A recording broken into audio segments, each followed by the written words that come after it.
Okay, when you're talking, you find out what the torque setting should be in a Haynes manual or whatever manual you've got.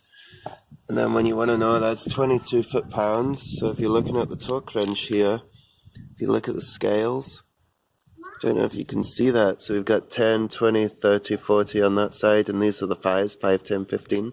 So you'd go up, it's 22. So first we go up to the 20. So this goes level with the 20, like that.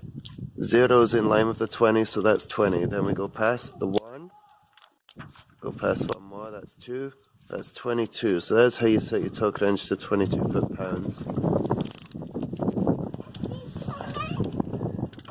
And you just pull it until it clicks, like that. That's it done.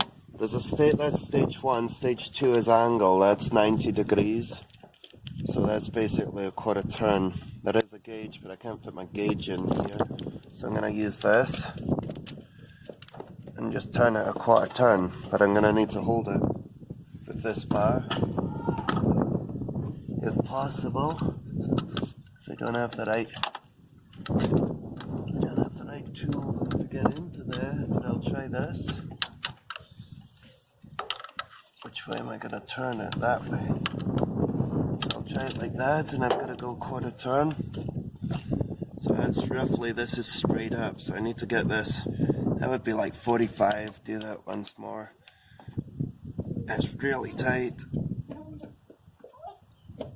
Right, that's quarter turn. Just tighten up all the pulleys, every one of them, to the correct torque wrench settings that I've got in the Haynes manual here. So I'm just tightening these up whilst the belt's in place.